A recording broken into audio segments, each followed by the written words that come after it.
1심 재판부는 당시 행위에 문제가 있었다는 점을 분명히 했습니다. 불법 수단으로 정상적인 국회 운영을 방해했기 때문에 죄책이 결코 가볍지 않고 비난 가능성도 크다고 했습니다. 면책특권 대상이자 저항권 행사였다는 국민의힘 전현직 의원들의 주장도 받아들이지 않았습니다. 김지인 기자입니다. 패스트트랙 사건에 대해 국민의힘 의원들은 저항권 행사였다고 일관되게 주장해왔습니다. 또 당시 물리력 행사는 국회의원 면책특권에 해당된다는 입장도 굽히지 않았습니다. 하지만 1심 재판부는 둘 다 아니라고 못 박았습니다.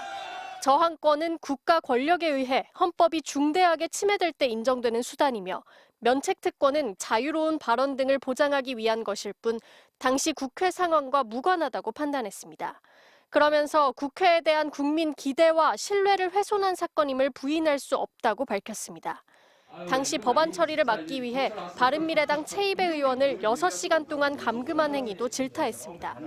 재판부는 피고인들이 밖으로 나가는 최 의원을 밀고 앉히는 등 폭행이 인정된다고 했습니다.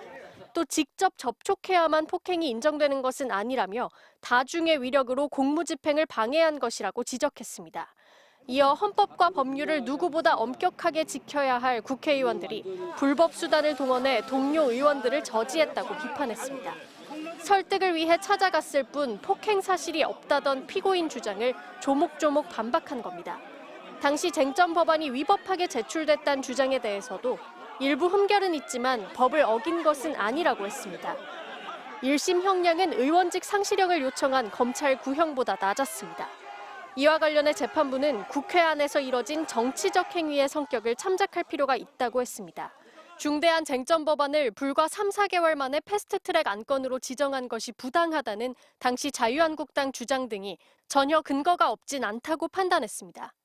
패스트트랙에 대해선 성숙한 의정 문화를 갖추지 못해 비롯된 사건이라며 이후 치러진 선거를 통해 정치적 평가가 어느 정도 이뤄졌다고 봤습니다.